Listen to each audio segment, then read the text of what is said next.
CTS 두란노 성경교실 가족 여러분 안녕하세요. 안녕하세요. 요한계시록 두 번째 시간입니다.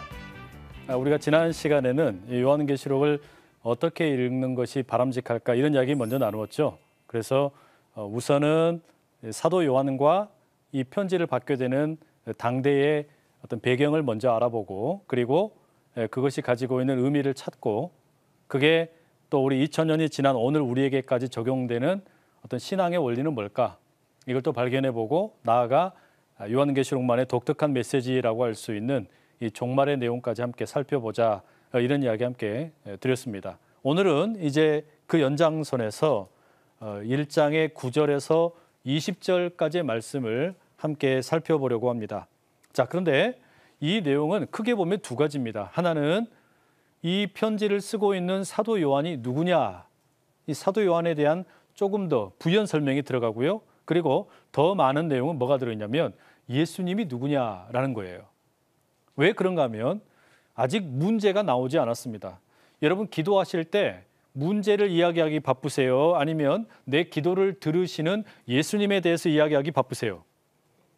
우리는 주로 문제 이야기하기 바쁘잖아요. 하나님, 나 이런 일 때문에 힘들어 죽겠어요. 내가 좀 너무 어려워요. 경제적으로나 또는 육체적으로나 관계적으로 어렵습니다. 우리 이런 이야기하기 바쁘지 않습니까? 그런데 요한계시록은 그 문제에 대한 이야기를 들려주기 이전에 뭘 먼저 보여주냐면 당신들의 그 기도를 들으시는 예수님이 누구냐, 그리고 우리가 예배를 드릴 때 우리의 예배를 받으시는 그분은 누구시냐, 그걸 먼저 보여주고 싶어 하는 겁니다. 자, 오늘은 그 두 가지 내용으로 우리가 함께 나가보도록 하겠습니다. 먼저 우리 9절의 말씀 함께 읽어보시겠습니다. 시작. 나 요한은 너희 형제요 예수의 환난과 나라와 참음에 동참하는 자라. 하나님의 말씀과 예수를 증언하였으므로 말미암아 밤모라 하는 섬에 있었더니. 자, 사도 요한에 대한 설명이 이 속에 들어있죠. 사도 요한이 지금 이 소아시아에 있는 7 교회를 향해 이 글을 쓰는 가운데 자기를 뭐라고 표현하냐면 나는 여러분의 형제입니다, 이렇게 표현하고 있어요. 제일 먼저 나오는 게 여러분의 형제라는 표현이에요. 저는 이 표현이 참 좋습니다. 이것은 지금 사도 요한이 몸은 떨어져 있지만, 그러니까 자신은 반모라는 섬에 갇혀 있고 다른 형제들은 저 육지에 아시아에 있는 7 교회가 있단 말이죠. 저들과 이들은 지금 육체적으로는 분명히 분리가 돼 있어요. 그런데도 불구하고 뭐라 부르냐, 그럼에도 나는 당신들의 형제입니다 이야기예요. 육체로는 함께하지 못하지만 우리 영적으로 교통하고 있다는 이야기입니다. 사도 요한이 거기에다 뭐라고 덧붙이냐면 예수의 환난과 나라와 참음에 동참하는 자다, 이렇게 이야기합니다. 그러니까 우리가 예수님 안에서 형제가 된다라고 하는 것은 그냥 되는 게 아니고요. 여기 기록되어 있는 것처럼 예수님의 환난, 예수님의 나라, 예수님의 참음에 동참할 때 가능하게 됩니다. 그러니까 예수님의 환난이라는 것은 뭐겠어요? 예수님께서 고난 당하셨던 것을 우리가 함께 참여하게 되는 것을 이야기하겠죠. 또 예수님의 나라라는 게 뭐겠습니까? 예수님이 선포하셨던 하나님 나라를 이야기합니다. 하나님 나라에 우리가 동참하게 되는 거, 하나님 나라의 백성으로 살아가는 거, 이게 형제됨을 보여주는 겁니다. 그리고 뭐라고 나오냐면 참음이라고 나옵니다. 지난 시간에 그런 이야기 드렸죠. 우리의 믿음이라는 게 늘 굳셀 수도 없고 단단할 수도 없어요. 비열함과 격렬함 사이에서 너무나 격렬하게 왔다 갔다 합니다. 그런데 우리에게 지금 형제됨을 보여주는 증거를 뭐라고 이야기하냐면 참는 거래요. 예수님과 함께 참는 거예요. 말하자면 그 참음을 통해서 우리는 그리스도의 형제 속에, 공동체 속에 들어가는 것이고 서로가 서로를 형제와 자매로 받아들이게 됩니다.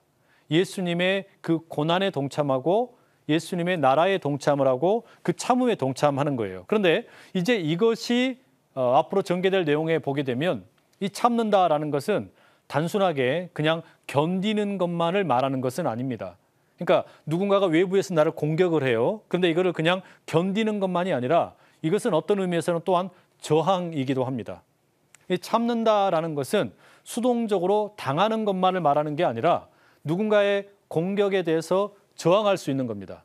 이 저항이라는 것은 다만 방법이 다른 것이죠. 일반적으로 우리가 세상에서 저항한다 그러면 어떻게 해요? 당신이 나를 뺨을 때렸다. 나도 어떻게 됩니까? 딱 때려야 되잖아요. 그런데 이 저항은 어떤 저항이냐면 예수님이 말씀하셨던 것처럼 누군가가 오리를 가자 그러면 십리를 가는 거예요. 누군가가 내 겉옷을 달라 그러면 속옷까지 내주는 거예요. 이게 일종의 저항입니다. 어떤 저항이냐면 세상의 일반적인 시대의 정신을 거부하는 저항이에요. 그러니까 세상이 우리에게 강요하는 것들에 대해서 시대 정신을 물리치는 겁니다. 이게 저항이죠. 동시에 그게 참음이라는 겁니다. 이런 걸 통해서 우리가 뭘 경험하냐? 그리스도인들의 공동체 가운데 가득한 형제애라는 게 뭔지를 배우는 거예요. 지금 사도 요한은 나는 지금 비록 멀리 떨어져 있지만 나는 지금 pat모라는 섬에 이렇게 유배되어 있고 다른 사람들로부터 이렇게 격리되어 있지만 그러나 내 삶은 당신들과 함께 되어 있고 왜냐? 우리는 예수님의 그 고난과 예수님의 나라와 예수님의 참음에 함께하기 때문이에요. 이게 교회 같은 가정 같은 교회 이런 어떤 공동체를 이루는 중요한 핵심이라고 말할 수 있겠습니다. 자, 그리고 이제 10절부터 이어지는 내용은 본격적인 내용입니다. 지금 그러니까 여러분 9절의 내용은 현실의 삶이에요. 그런데 현실의 삶 가운데 사도 요한이 뭔가 특별한 일을 경험하게 됩니다. 자, 10절의 말씀 함께 읽어보실게요. 시작. 주의 날에 내가 성령에 감동되어 내 뒤에서 나는 나팔 소리 같은 큰 음성을 들으니. 자, 특별한 날이 열립니다. 무슨 날입니까? 주의 날이라고 돼 있죠. 주의 날, 주님의 날입니다. 주님의 날이라고 그러면 우리가 지금 주일을 가리키는 거죠.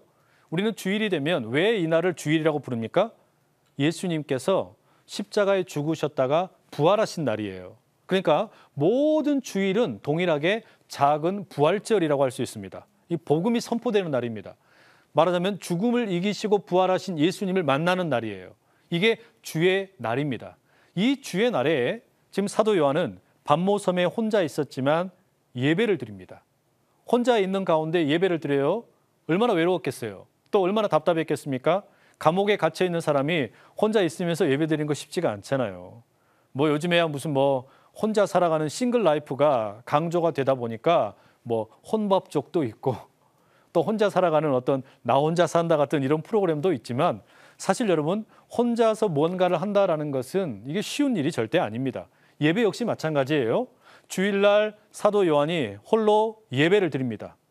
그 어려운 상황 가운데 다른 사람들의 감시가 있습니다. 사람들의 따돌림이 있습니다. 여러 가지 핍박이 있어요. 그럼에도 불구하고 예배를 드립니다. 그 예배 가운데 무슨 일이 있냐? 성령의 감동을 경험하게 돼요. 예배를 드리는데 성령의 감동을 경험하는 거예요. 그리고 뭘 보게 되는 겁니까? 뭔가 특별한 환상을 보게 돼요. 땅에서 벌어지는 인생의 역사가 전부가 아니라 아까 말씀드렸던 것처럼 하늘의 역사를 계시해 주는 것을 보게 되고요. 하늘의 메시지를 들려주는 예언의 말씀을 듣게 돼요. 그러니까 이게 너무 감동이 일어나는 겁니다. 성령의 감동 가운데 이런 일을 경험하는 거예요. 근데 이것은 사도 요한에게만 일어나는 일이 아니라 오늘 우리에게도 똑같이 일어날 수 있는 일입니다. 그러니까 여러분 우리가 주일날 예배 한번 드려도 성령의 감동함이 있는 예배는 정말 특별한 예배예요. 한번 드리는 그 예배 가운데 하나님의 성령께서 우리와 함께 하시면 우리가 특별한 위로를 받습니다. 거기에서 이 땅에 지금 내가 맞닥뜨리고 있는 고난을 이길 힘을 공급받는다는 이야기예요. 바라기는 여러분 우리가 예배 드릴 때마다 이런 감동이 있으면 참 좋겠습니다. 아멘. 자, 여러분 보세요. 자, 그리고서 무슨 일이 있냐? 성령에 감동된 이 사도 요한에게 나팔 소리 같은 큰 음성이 들려옵니다. 그죠? 나팔 소리 같은 큰 음성. 자, 여러분 음성이라는 것은 지금 후각입니까? 시각입니까? 청각입니까? 청각. 네, 청각이죠. 그러니까 앞서 말씀드린 걸로 비유하자면 오감 가운데 소리를 통해서 뭔가를 보여주려고 하는 거예요.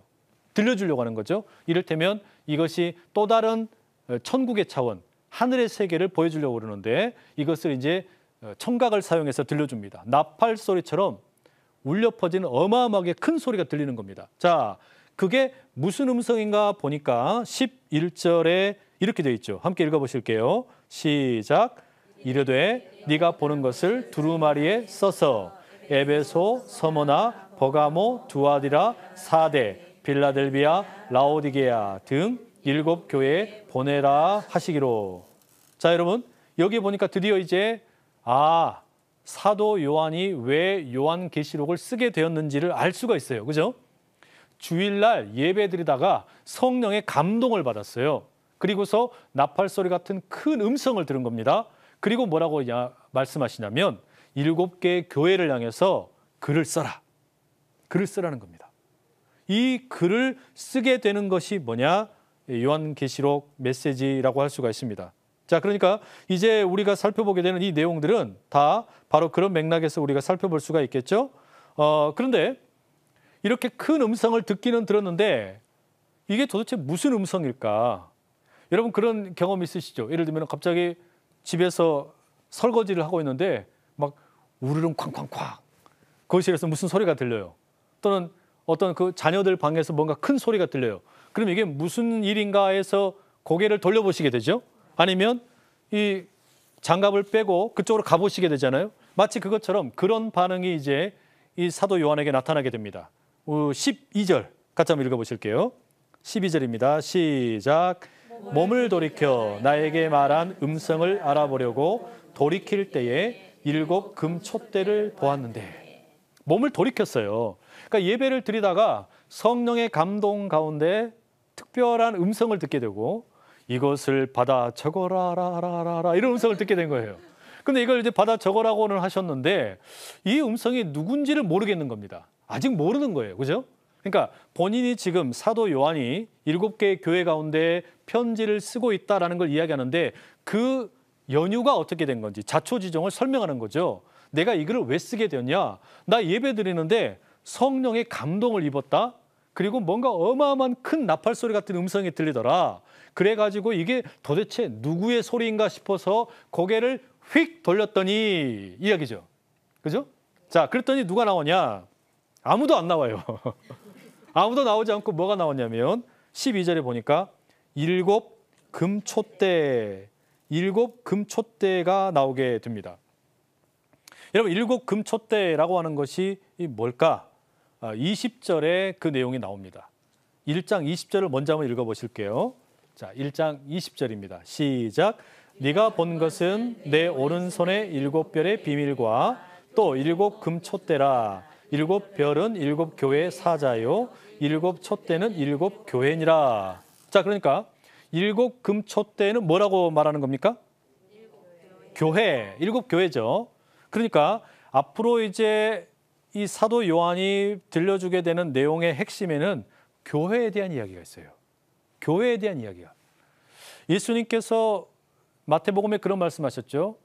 이 베드로가 주님은 그리스도이시고 살아계신 하나님의 아들입니다. 이렇게 신앙 고백을 했더니 예수님 뭐라 그러시냐면 그래 베드로야 참 너의 고백이 귀하다. 내가 그 믿음의 신앙 고백 위에다가 내 교회를 세우리라. 주님은 그리스도이시고 살아계신 하나님의 아들이십니다. 이 고백 위에다가 교회를 세우시겠대요. 그런데 바로 그 교회를 향한 메시지가 뭐냐면 요한계시록이에요. 그러니까 요한계시록에 있어서 가장 중요한 메시지의 수신자가 누구냐면 교회예요. 교회를 향한 메시지예요. 그러니까 사도 요한이 지금 들려주고 있는 메시지를 받는 이들도 소아시아의 7 교회이지만 그들뿐만 아니라 그 이후에 오는 모든 이 세대의 교회들을 향하여 하나님께서 들려주시는 특별한 메시지를 담고 있는 겁니다. 교회를 향한 메시지예요. 이 시대가 살아가는 가운데 교회가 참 많은 어려움을 만날 때가 있어요. 그런데 이 교회라고 하는 것은 건물을 말하는 게 아닙니다. 우리가 눈에 보이는 건물이 교회가 아니죠. 교회는 건물이 아니라 사람이에요. 교회는 성도들의 모임을 가리키는 표현 아닙니까? 그러니까 7 교회라는 것은 7 지역에 있는 성도들의 모임을 가리킵니다. 그러니까 교회를 향한 메시지라는 것은 동시에 교회를 구성하는 성도들을 향한 메시지라고도 말할 수가 있어요. 그래서 요한계시록은 무슨 이 시간표를 만들어 놓고서 감추어져 있는 코드를 찾거나 또는 무슨 뭐 보물찾기 하듯이 아마 이 시대에는 이런 일이 있을 거야. 이 시대에는 이런 일이 있을 거야. 이런 식으로 무슨 뭐 짝 맞추기 하듯이 하는 그런 어떤 게임이나 퍼즐을 찾아가는 게 아니라 이것은 분명하고도 확실하게 교회를 향한 메시지예요. 성도들을 향한 메시지예요. 이게 지금 사도 요한이 주일날 성령의 감동 가운데서 깨달은 바입니다. 그걸 보게 된 겁니다. 자, 그런데 여러분, 우리로 하여금 여기에서 다시 주목을 하게 되는 건 뭐냐면, 이제 사도 요한은 지금 교회를 향한 메시지를 들려주고 싶어 해요. 교회를 향한 메시지인데 이 메시지의 초점이 뭐냐? 이 교회가 지금 분명히 아직 정확히는 알 수 없지만 어려움을 만났어요. 문제가 있습니다. 성도들이 어렵다는 이야기예요. 삶을 사는데 비열함과 격렬함 사이에서 자꾸 흔들려요. 그런데 사도 요한은 아까 말씀드렸던 것처럼 우리의 인생에 나오고 있는 문제에다가 초점을 두지를 않고 이 문제에 앞서서 뭘 먼저 보여주냐면 교회를 향하여 교회를 세우신 분이 누구인지를 먼저 이야기를 해줍니다. 그러니까 우리에게 문제가 이렇게 많다라고 하는 것을 보여주는 게 초점이 아니고, 야, 당신들 이렇게 사는데 문제 많구나, 이렇게 몸도 아프구나, 마음도 아프구나, 경제적인 어려움도 있구나, 이런 문제를 나열하고 있는 책이 아니고요. 그 문제를 그렇다고 무시하는 게 아닙니다. 다만 뭘 먼저 보여주는 거냐면 교회를 세운 분이 누구냐, 이걸 먼저 보여주는 게 요한계시록의 관점입니다. 우리로 하여금 이 땅에 살아가면서 만나게 되는 수많은 문제들이 있지만 그것보다 먼저 문제보다 더 크신 분을 보게 만드는 거예요. 자, 그게 누구냐? 자, 여러분 13절 봐보세요. 13절 함께 읽어보실게요. 시작. 촛대 사이에 인자 같은 이가 발에 끌리는 옷을 입고 가슴에 금띠를 띠고. 자, 드디어 한 인물이 나옵니다. 그죠? 주일날 예배를 드리는데 성령의 감동하심 가운데 나팔 소리 같은 큰 음성을 들었어요. 이게 무슨 소린가 해가지고 고개를 확 돌려놓고 보니까 뭐가 보입니까? 금촛대가 있어요. 근데 이 촛대는 뭐라고 그랬습니까? 교회라고 그랬어요. 교회를 향한 메시지예요. 그런데 이 교회 사이에 누가 계시냐? 인자 같은 이가 계신대요. 인자.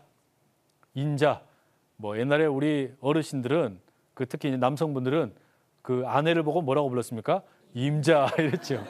근데 그 임자가 아니라 인자예요. 인자. 근데 이 인자라는 표현은 구약 성경에서 유래한 표현입니다. 다니엘서 7장에 나오는 표현인데 그 다니엘서 7장에 나오는 표현을 가지고 와서 지금 요한계시록에 사용을 하고 있어요. 그런데 조금 여기다 곁들여서 말씀을 드려야 될 게 있는데 그게 뭐냐면 사도 요한이 글을 쓸 때 어떻게 글을 쓰냐면 이 구약 성경에 있는 표현들을 가지고 와요. 다니엘서 7장이나 또 뭐 출애굽의 이야기나 이런 이야기들을 많이 가지고 오는데 이것을 정확하게 있는 그대로 가지고 오지는 않습니다. 다만 아주 편파적으로 조금만 가지고 와요. 파편적으로 부분만 가지고 와서 하고 싶은 이야기를 이렇게 써갑니다. 이게 왜 그럴까 가만히 생각을 해보니까 이게 자신이 지금 반모섬에 유배되어 있기 때문이 아닌가 짐작을 해보게 됩니다. 이게 감옥에 갇혀 있으니까 자신이 쓰는 글을 아무래도 뭐 거기에 함께 있는 군인이나 다른 사람들이 이렇게 검열을 할 수 있겠죠. 그러면 이 검열을 피하기 위해서 저 사람들은 모르는, 그러면서도 옛날에 어떤 문헌들을 뒤져서 나올 수 있지 않을 것 같은 그런 묘한 표현들을 사용을 하는 겁니다.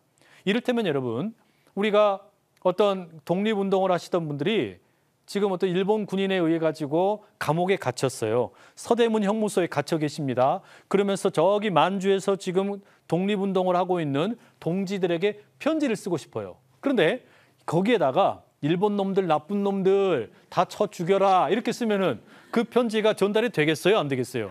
안 되겠죠. 그러니까 일본이라고 말할 수 없으니까 일본 대신에 뭔가 다른 표현을 쓰고 또 자신과 함께 있는 동료들의 상황을 고려해서 다른 방식으로 여기에 뭔가 어떤 그 상징적인 표현들을 막 사용하게 됩니다.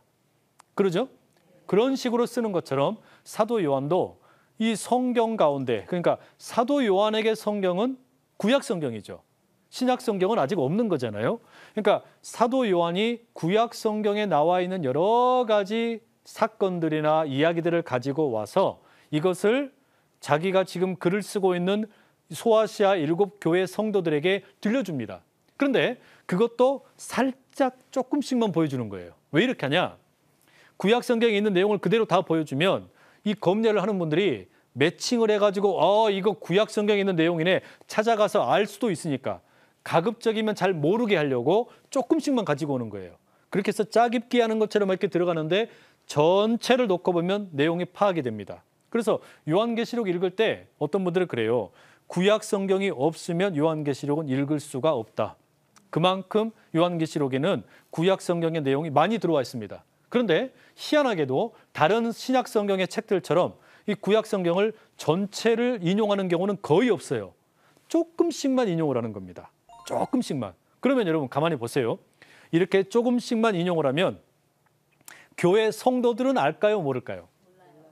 교회 성도들은 알까요, 모를까요? 알죠.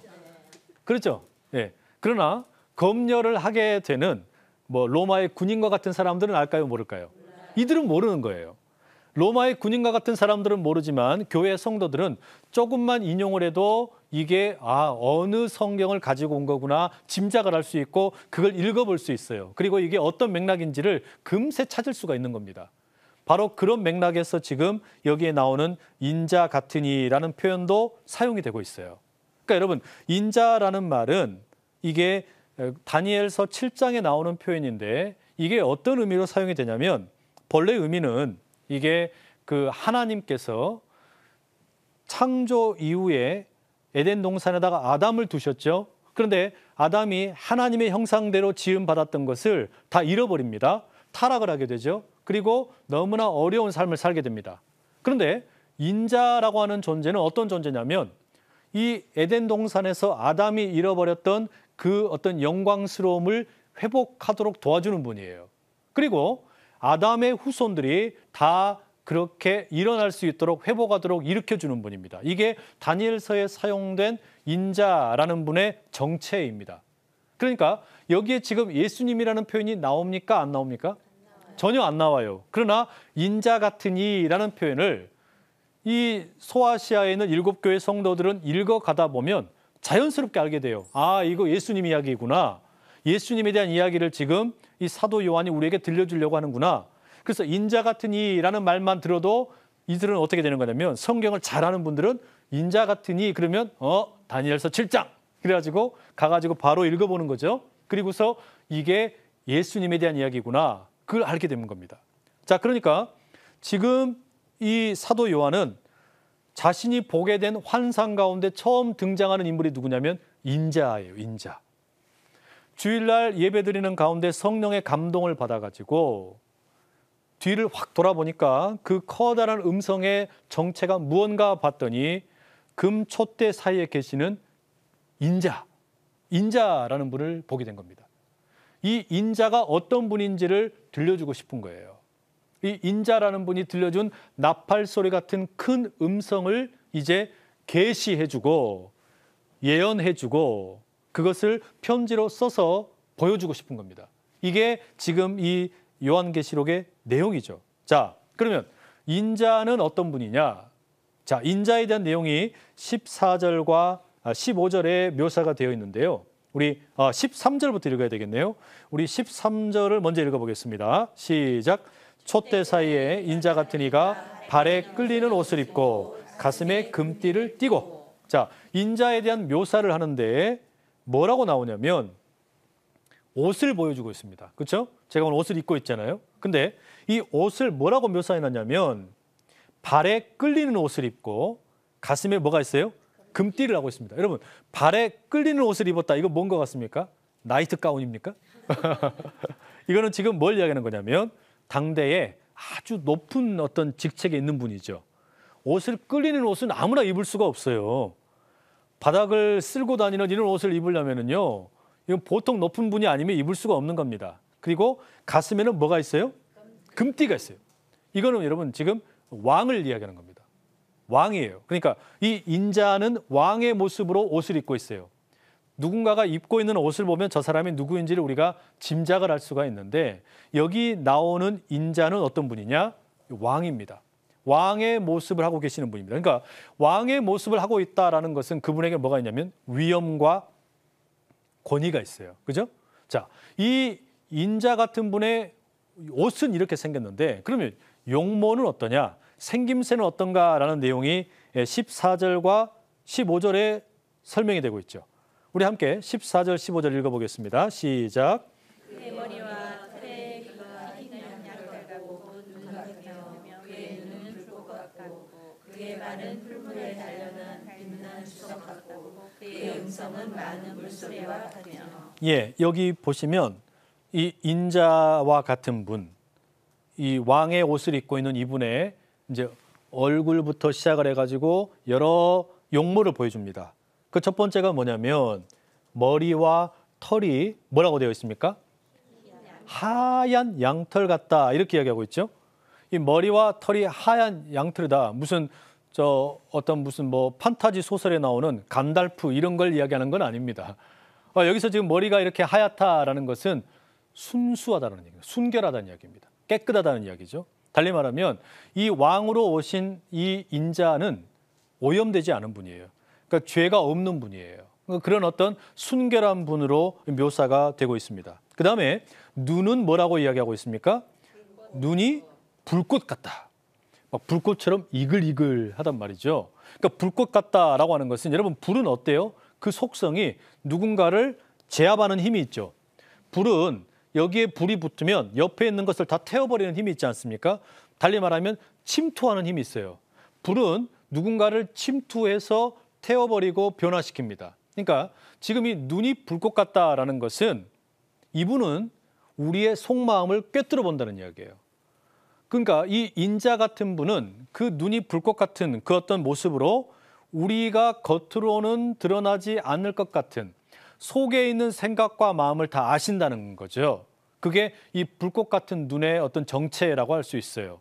그러니까 이 불꽃 같은 눈을 바라보고 계시는 이 인자는 우리의 속마음을 들여다보시고 우리를 변화시킬 수 있는 능력이 있는 분입니다. 자, 그다음에 이분의 그다음에 특징이 뭡니까? 발. 예, 발은 어떻습니까? 풀무불에 단련한 빛난 주석 같다 이렇게 돼 있죠.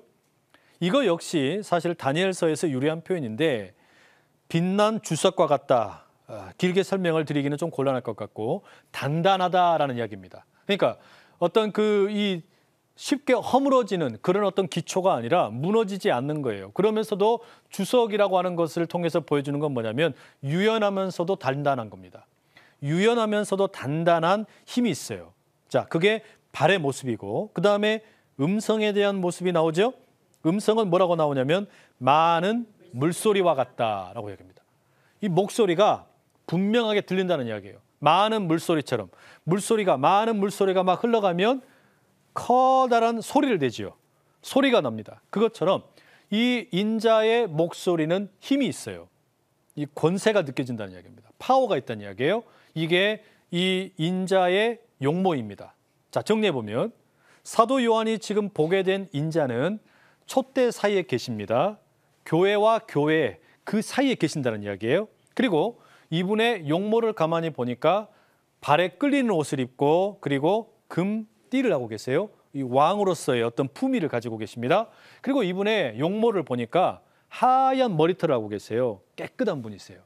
눈이 불꽃 같습니다. 세상을 꿰뚫어 보고 성도를 꿰뚫어 보는 어마어마한 투시력이 있는 분이에요. 그리고 발은 단단합니다. 무너지지 않는다는 얘기죠.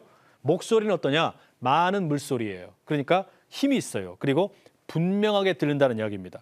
이분이 말씀을 하시면 누구도 방해할 수가 없고 이분의 이야기는 아무리 시끄러운 세상 소리로도 결코 사라지지 않는다는 이야기예요. 세상에 아무리 많은 소리가 있어도 이분의 음성은 결코 감추어질 수 없다라는 겁니다.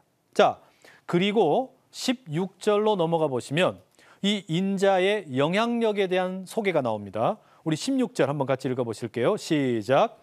그의 오른손에 목별이 있고 그에게서 자원의 날 손목이 나오고 그 얼굴은 해가 힘있게 비치는 것 같더라. 네, 여기에 보시면 이제 옷 입고 있는 거 나왔고요. 그 다음에 겉 용모가 나왔습니다. 그리고 이분으로부터 나오는 영향력이 나옵니다. 어떤 영향력이 있냐? 먼저 오른손에 7별이 있다 이렇게 얘기하죠. 오른손에 7별이 있다. 뭔가를 움켜쥐고 계시는 거죠. 이 별이 뭐냐? 아까 우리가 20절의 말씀을 읽어본 적이 있었죠. 자, 우리 20절 말씀 다시 한번 읽어볼게요. 20절입니다. 시작. 네가 본 것은 내 오른손에 7별의 비밀과 7 금촛대라. 7별은 7교회의 사자요 7 촛대는 7 교회니라. 자, 여기 보니까 아까 7 촛대는 뭐였습니까? 교회였죠. 그 다음에 7 별은 뭐라고 소개하고 있어요? 교회의 사자. 여기서 말하는 사자는 그 라이온이 아닙니다. 그러니까 짐승을 말하는 게 아니라 천사를 말하는 거예요. 그러니까 앙켈로스라는 헬라 말을 쓰고 있는데, 그러니까 교회의 천사, 이 교회의 천사가 오른손에 있다 이야기입니다.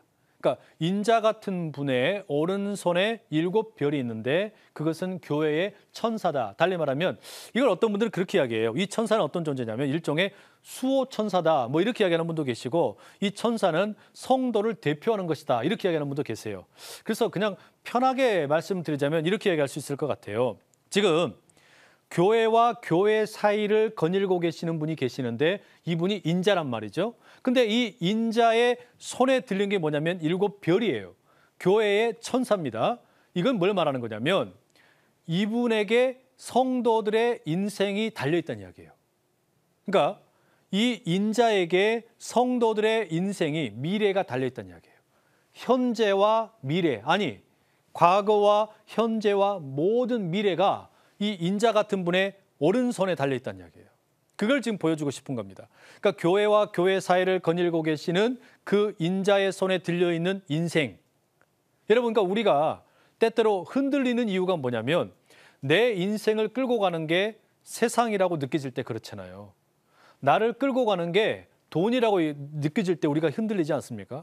나를 끌고 가는 게 세상의 어떤 학연이나 지연이나 사람들과의 관계라고 생각될 때 우리는 거기에 끌려다니게 되죠. 그런데 지금 요한계시록은 인자라는 분을 보여주면서 이 인자라는 분은 교회와 교회 사이를 거닐고 계세요. 그리고 그분의 오른손에는 성도들의 인생이 달려있는 거예요. 이 성도들의 삶이 달려있는 겁니다. 그러니까 우리는 그걸 믿는 거예요. 우리는 우리 인생의 수많은, 내 인생의 문제를 일으키는 삶의 현재 가운데 있는 가득한 그 문제들을 주목하는 게 아니라 그것을 뛰어넘어 내 인생을 소나기에 쥐고 계시는 인자를 주목하라. 이걸 지금 우리에게 보여주는 겁니다. 이게 이 말씀의 의미라고 할 수 있겠죠. 자, 그 다음에 이 인자 같은 분의 또 다른 특징이 뭐냐면, 또 다른 영향력이 뭐냐면 입에서 뭔가가 나와요. 그죠? 뭐가 나오냐면 좌우에 날선 검이 나온다 이렇게 되어 있습니다. 여러분, 본래 입에서 나오는 건 뭐예요? 입에서 나오는 건 뭡니까? 말이죠. 그러니까 입에서 나오는 것은 말인데 앞서서 이 인자의 말은 마치 많은 물소리와 같다 그랬죠. 그러니까 어떤 다른 소리로도 사라지지가 않는 겁니다. 근데 이 사라지지 않는 인자의 말은 뭐와 같은 거냐면 좌우에 날선 검과 같대요. 근데 좌우에 날선 검이라는 것은 그 이 사도 요한 당시로 보자면 로마의 군인들이 사용하던 전투용 검입니다. 그러니까 검이, 좌우에 날선 검이 있으면 이렇게 휘두르거나 저렇게 휘두르거나 어때요? 적들이 배임을 당하고 목숨을 빼앗을 수 있겠죠. 그런데 지금 이 인자의 입으로부터 나오는 말이 그런 힘이 있다는 이야기예요. 좌우에 날선 검처럼 이리저리 누군가를 제압할 힘이 있는 겁니다. 많은 물소리처럼 분명하게 들리고 그리고 어마어마한 힘과 권세가 있다는 이야기예요. 이게 인자의 영향력입니다. 한편으로 인자의 영향력, 소나기에 우리 인생의 운명이 달려 있어요. 그리고 그 입에서 나오는 말에 권세가 있어서 이것이 생사여탈권을 가지고 있는 겁니다. 그 다음에 마지막으로 나오는 게 뭐냐면 16절에 그 얼굴이 해가 힘있게 비치는 것 같더라 이렇게 되어 있습니다. 그죠? 그러니까 우리가 흔히 아우라라는 표현을 쓰죠. 누군가에게 범접할 수 없는 어떤 기운, 이런 어떤 기운을 가리켜서 우리가 아우라라고 말하는데 이게 지금 여러분 인자 같은 분에게서 뿜어져 나오는 어떤 그런 영향력입니다. 해가 빛나는 것처럼 어마어마한 어떤 광명한 어떤 뭐라 그럴까요? 광선이 막 내리쬐는 거예요. 이게 인자의 영향력입니다. 정리해 볼게요. 지금 사도 요한이 본 것은 인자입니다. 그 주일날 예배드리다가 성령의 감동 가운데 그 어떤 커다란 나팔 소리를 들었어요. 그리고서 뒤를 돌아보았더니 촛대가 있습니다. 교회였어요. 그 촛대 사이사이에 거닐고 계시는 인자와 같은 분이 계세요.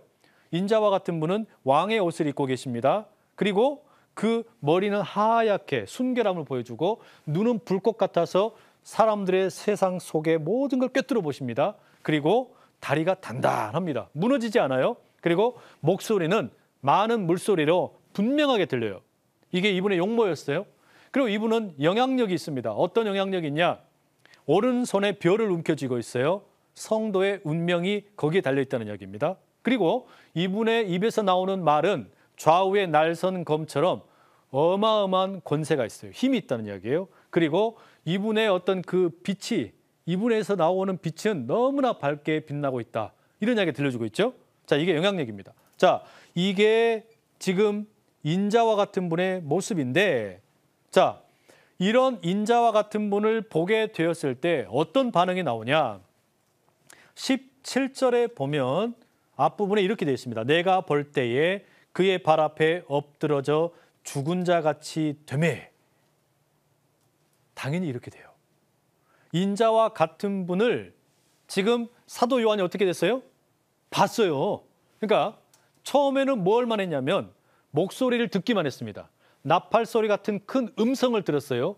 그 음성을 듣고서 고개를 돌려가지고 봤더니 어떻게 됐습니까? 죽은 자처럼 돼버린 겁니다. 완전히 고꾸라진 거예요. 이건 마치 여러분 우리에게 뭘 떠올리게 만드냐면 그 복음서에 나오는 변화산 사건을 떠올리게 만듭니다. 예수님께서 베드로 또 야고보 요한과 함께 변화산에 올라가셨죠. 그리고서 그곳에서 구약 성경의 대표적인 인물인 모세와 엘리야를 만나셨어요. 그들과 함께 만나신 자리에서 예수님의 용모가 변화되셨죠. 너무너무 밝게 빛나셨어요. 그 예수님을 보고 나서 이 제자들이 어떻게 되었냐? 그들이 누가 뭐라고 말할 필요도 없이 그대로 쓰러집니다. 그냥 그대로 죽은 자처럼 되어버렸어요. 마치 그것처럼 지금 사도 요한이 똑같은 경험을 또 하는 거예요. 자신이 예수님과 함께 있을 때 경험했던 사건이었잖아요. 자신이 그 변화산 사건에서 경험했던 예수님을 바라보면서 그 밝게 빛나는 예수님 보면서 넘어졌던 경험이 있는데 반모섬에서 그 예수님을 또 만난 거예요. 그 예수님 앞에서 이 사도 요한이 고꾸라집니다. 그랬더니 어떻게 하냐? 예수님께서 오른손을 이 사도 요한에게 얹으시죠. 그리고 뭐라고 말씀하세요? 함께 읽어보실게요. 빨간 글씨죠. 17절, 18절입니다. 시작. 두려워하지 말라. 나는 처음이요 마지막이니 곧 살아있는 자라. 내가 전에 죽었었노라. 볼지어다. 이제 세세토록 살아있어 사망과 음부의 열쇠를 가졌노니. 자, 그러니까 여러분 사실 사도 요한은 지금 인자라는 이 어떤 그 분을 뵈면서 어떤 그 새로운 경험을 하게 돼요. 어떤 경험이냐면 본래 앞서 말씀드린 것처럼 다니엘서에 기록된 인자라는 표현은 아주 영화로운 그리고 높고 높은 분입니다. 그죠? 그런데 사도 요한이 본래 공생의 예수님을 만났을 때 그 예수님은 죽으셨어요. 그러니까 이렇게 높이 계시는 예수님이 아니라 땅에서 핍박당하시고 모욕당하시고 또 십자가에 못 박히셔서 죽으신 너무나 형편없는 예수님이셨어요. 그게 전부인 줄 알았어요. 그런데 사도 요한이 지금 이 요한계시록에서 보여주는 인자는 다시 어떤 모습이 됩니까? 왕의 위엄으로 높이 고양되신 인자예요. 그러니까 다니엘서에 높게 묘사되어 있던 인자의 모습이 사도 요한의 경험 속에서는 너무나 미천하고도 보잘것없는 모습이었는데 이 요한계시록을 기록하고 있는 반모섬에서 예배드리다가 만난 예수님은 어떤 분이냐? 다시 높아지신 분이에요. 달리 말하면 우리가 예수님을 묵상을 할 때 너무 십자가에 죽으시고 또 고난당하시고 다른 사람들로부터 모욕당하시고 군인들로부터 채찍 맞으시는 그런 예수님만 생각을 하면 곤란해요.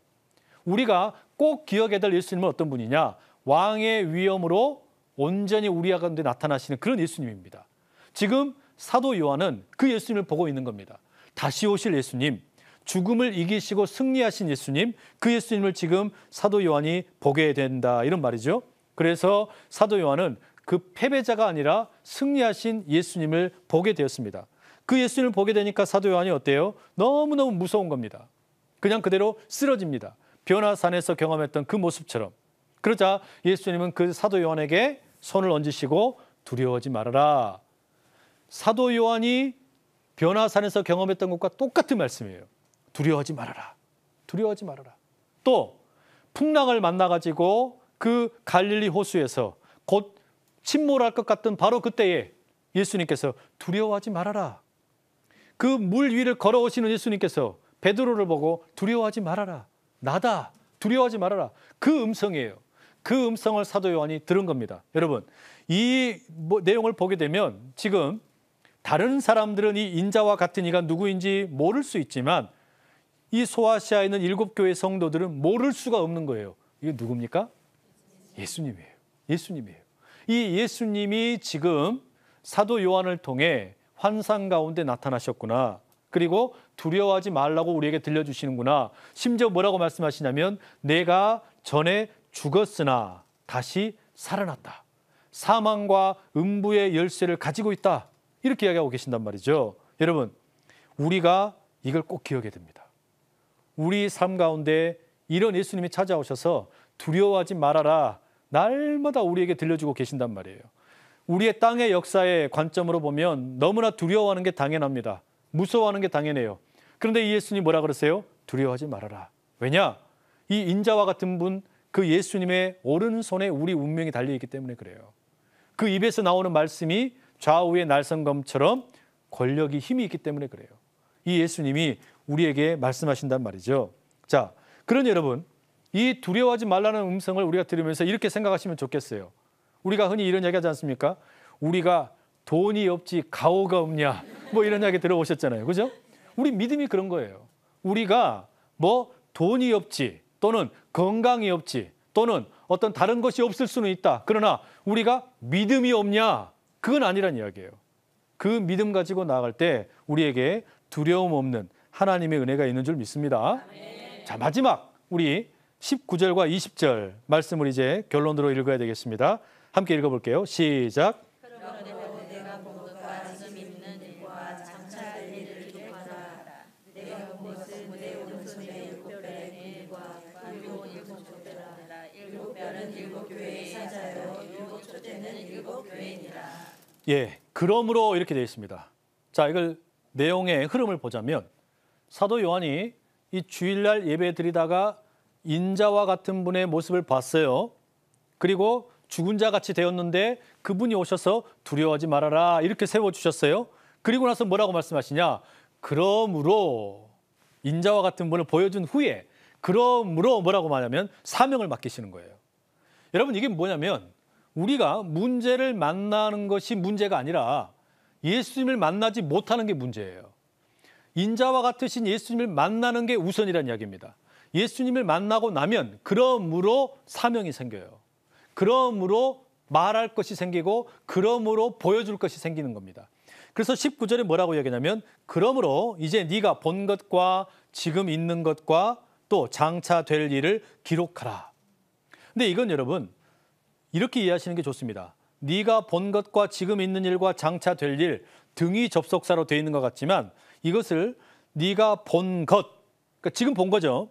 네가 본 것, 즉 지금 있는 일과 장차 될 일 이렇게 읽으시는 게 훨씬 바르게 이해하는 방법입니다. 그래서 지금 이 사도 요한은 지금 봤어요. 근데 이거는 뭐냐? 현재 있는 일과 앞으로 있게 될 일을 함께 보여주는 겁니다. 이거를 기록하라라고 이야기합니다. 자, 그럼 지금 있는 일과 앞으로 있게 될 일, 이게 뭐냐? 뭘 본 거냐? 20절에 보니까 네가 본 것은 이렇게 이야기하죠. 네가 본 것은 뭐라고 이야기하냐면 오른손의 7별의 비밀. 아까 7별의 비밀 그러면 성도들의 운명이에요. 그러니까 성도들의 어떤 앞으로의 미래입니다. 성도들의 현실을 어떻게 하나님이 도와주실 것인가 하는 내용이에요. 그리고 7 금촛대라고 되어 있습니다. 그러니까 사도 요한이 본 것은 뭐냐면 7 별과 7 금촛대에 대한 비밀이에요. 달리 말하면 성도와 교회를 향한 예수 그리스도의 메시지라고 할 수 있습니다. 그러니까 여기에 있는 내용은 다른 게 아니에요. 지금 주일날 예배 드리다가 성령의 감동함 가운데 인자와 같은 분을 만난 사도 요한이 저기 모든 소아시아에 있는 교회뿐만 아니라 그 후에 오게 되는 이 땅에 있는 모든 교회와 성도들을 향하여 당신들의 인생의 운명은 주님 손에 있습니다. 이거 들려주려고 하는 거예요. 자, 그러니 여러분, 우리가 문제에 함몰되지 말고 문제 위에 계시는 예수님에게 더 집중할 수 있기를 축복합니다. 오늘 강의 여기서 이렇게 마치겠습니다. 수고 많이 하셨습니다.